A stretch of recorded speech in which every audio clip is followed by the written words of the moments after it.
ये देखें जी, ये आज मैं बना रही हूँ जवार की रोटी।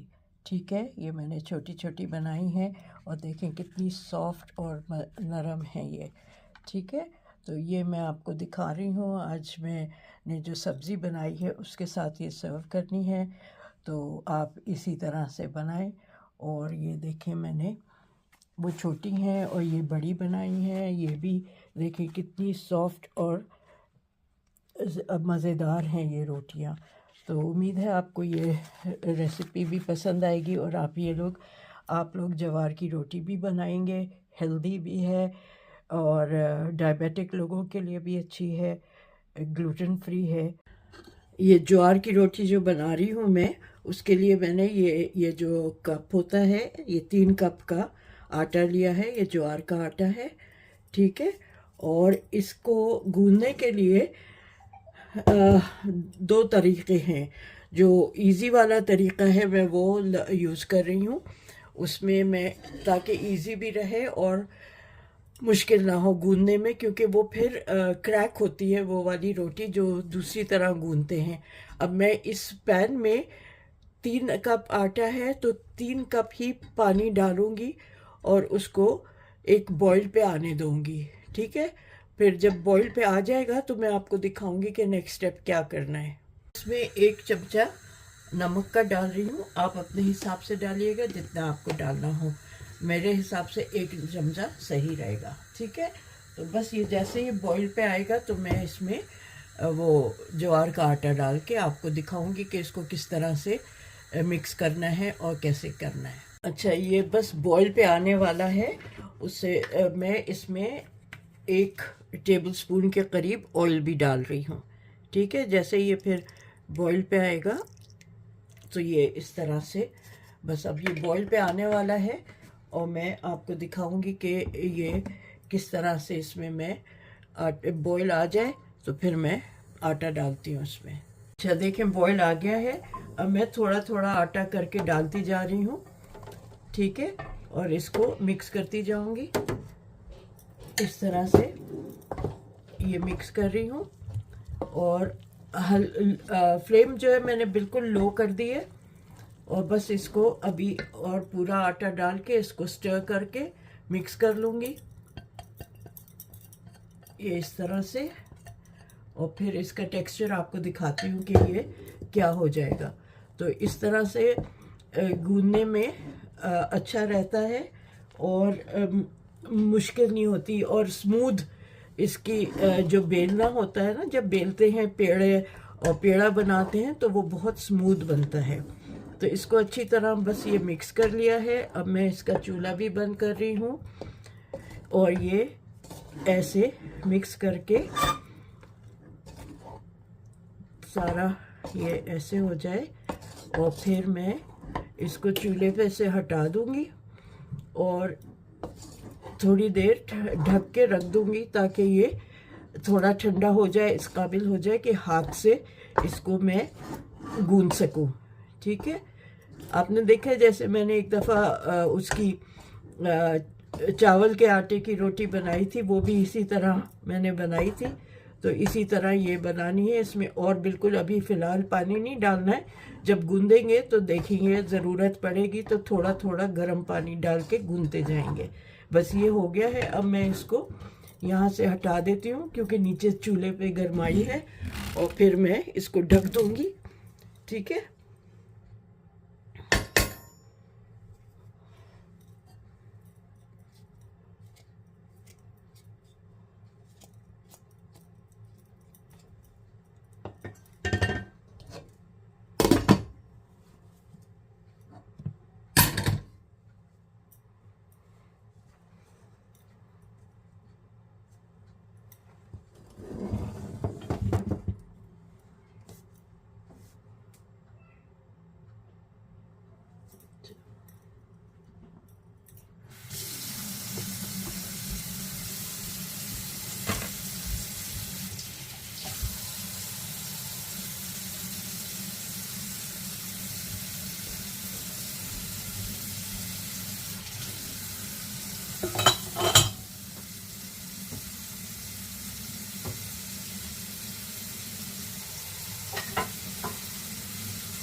तो मैं पूरा आटा नहीं लूँगी, आधा आटा इस तरह से लेके और फिर मैं इसमें गूंदूंगी।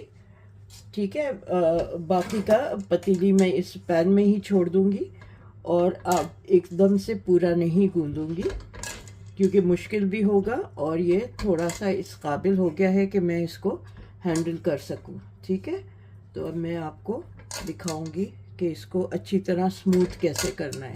अभी तो आपको ये दरदरा नज़र आ रहा है ना, इसको इसी में छोड़ दूंगी बाकी को। और ये इस तरह से आप देखें, ये ऐसे करके गरम है लेकिन हैंडल हो सकता है, तो इसको इस तरह से मैं करती जाऊंगी। अगर ज़रूरत हुई तो मैं थोड़ा सा पानी डालूंगी स्मूथ करने के लिए। तो मैं आपको दिखाती हूँ थोड़ी देर में, जैसे ये हो जाएगा। थोड़ा सा मैं पानी लूँगी, ये हल्का सा गुनगुना पानी है, ये लेके और इसको फिर मैं और अच्छी तरह स्मूथ कर रही हूँ। ठीक है, आपको ज़रूरत हो तो थोड़ा सा पानी लीजिएगा। और ये समझे मैंने आधा टीस्पून के करीब पानी लिया है। अभी भी ये गर्म है लेकिन अच्छी तरह मसला जा रहा है। इसको मसल के गूंदना है, एक स्मूथ कर लेना है। ये देखें कितना अच्छा चिकना गूंद गया है ये। अब मैं इसको रख दूंगी और बाकी का आटा इसी तरह लेके इसको ढक के रखना होगा। ठीक है, क्योंकि ठंडक है तो कहीं इस पे ऊपर से पपड़ी ना जम जाए, तो इसको मैं ढक देती हूँ। और इसी तरह बाकी का पूरा आटा गूंद के आपको दिखाती हूँ। ये रोटी जिन लोगों को ग्लूटेन का प्रॉब्लम है ना, वो लोग आराम से खाएं, उनको कोई मसला नहीं होगा। और जो लोग डाइट करते हैं और उनको गेहूं का आटा नहीं खाना है क्योंकि उनकी डाइट पे असर होता है, तो वो लोग ये रोटी खा सकते हैं और बड़े बेफिक्र होके। अच्छा जी, ये देखें कितना अच्छा ये आटा गूंद गया है। अब मैं इसके पेड़े बना के और फिर मैं इनको ढक के रखूँगी पेड़ों पे कि ताकि इस पे वो ऊपर से ना ड्राई ना हो। और फिर मैं आपको बेल के दिखाती जाऊँगी। खुश्की जिस तरह से हम दूसरी रोटी बनाते हैं गेहूं की, उसी तरह यहाँ मैं खुश्की डालूँगी और इसको बनाती जाऊँगी और उसको मैं बेलती जाऊँगी। तो आपको दिखाती जाऊँगी और फिर ये जब तैयार करती हूँ आपको दिखाऊँगी कि कैसे बन रही है।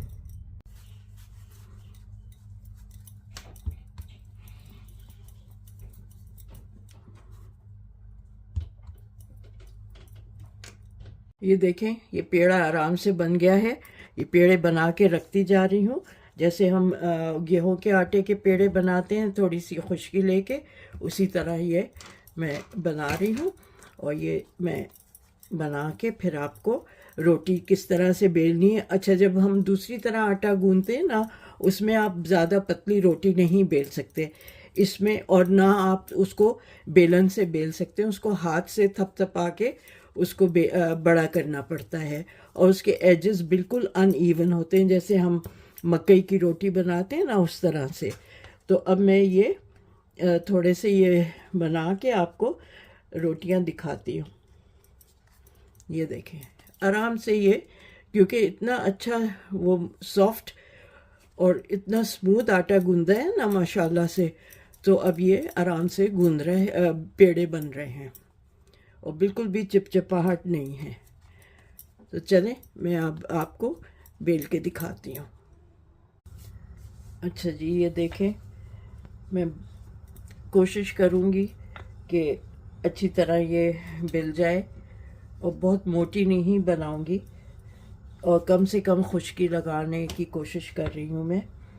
ये कम से कम खुश्की, एजेस आप देख रहे हैं कि इसके फट रहे हैं, इसका मतलब मैंने कहीं कमी कर दी है गूंदने में। ठीक है, तो अभी मैं इसको ये जोड़ दूंगी, कोई मसला नहीं है। ठीक है, ये ऐसे हो जाएगी और इसको जोड़ के अगर फट जाए तो डोंट वरी, कुछ नहीं होगा। ठीक है, अब मैं इस साइज़ की रोटी बना रही हूँ, तो मैं एजेस, क्योंकि अगर कोई मसला ना हो एजेस का तो आप इसी तरह कर सकते हैं, वरना मैं इसको इस तरह से ये रख रही हूँ और ये इसको कट करूँगी ये, और फिर ये साइड से ये हटा के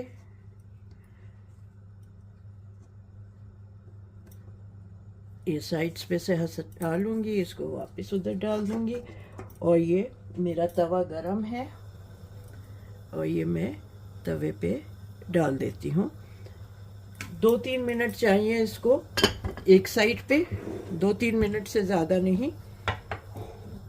और 2-3 मिनट के बाद मैं फिर इसको पलट दूँगी जितनी पड़ेगी, ठीक है। 2 मिनट बाद इसको पलटती हूँ। पानी वानी लगाने की ज़रूरत नहीं होती है, इसी तरह देखें ये आराम से ये पलट गई, ठीक है। और ये अभी इसको इधर से सिक गई है। अब मैं वापस इसको जब दूसरी तरफ करूँगी तो ये अच्छी तरह फूल भी जाएगी। ये देखें आराम से चिपक नहीं रही है।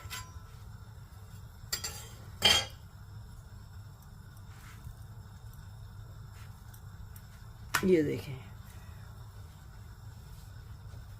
और अभी ये इस तरह से ये फूल जाएगी। अभी ज़रा सा और सिक जाए तो ये फूलेगी।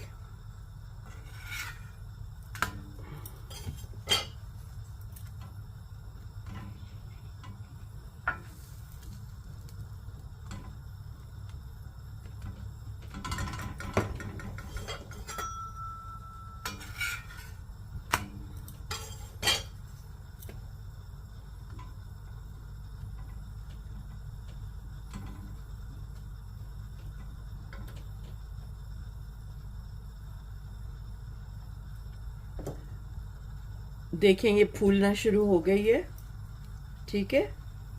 ये अच्छी तरह अभी और फूलेगी, ये देखें, ठीक है। अब मैं वापस इसको पलट दूंगी ताकि ये इसमें चित्ती पड़े। अच्छा, गांव में ये करते हैं कि जब इसको खाते हैं तो उतारते जब हैं तो मक्खन या घी लगाते जाते हैं, ठीक है। तो आपके ऊपर है, आपको अगर इस पे मक्खन या घी लगाना है तो लगा लें, वरना ये इस तरह से पक जाएगी। और मैं ऐसे ही इसको ये देखें सिक गई है, फूल गई है, एजेस भी अच्छी तरह से हो गए हैं, ये देखें, ठीक है। 1-2 रोटियां और बना के आपको दिखाती हूँ।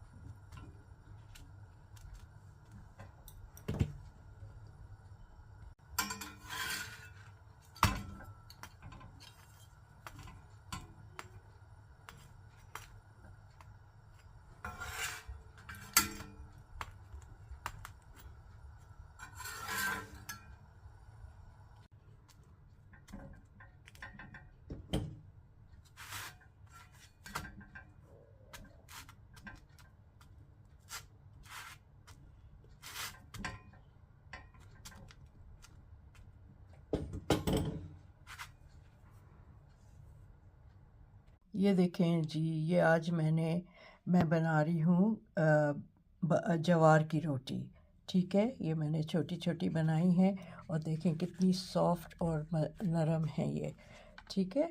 तो ये मैं आपको दिखा रही हूँ। आज मैंने जो सब्ज़ी बनाई है उसके साथ ये सर्व करनी है, तो आप इसी तरह से बनाएं।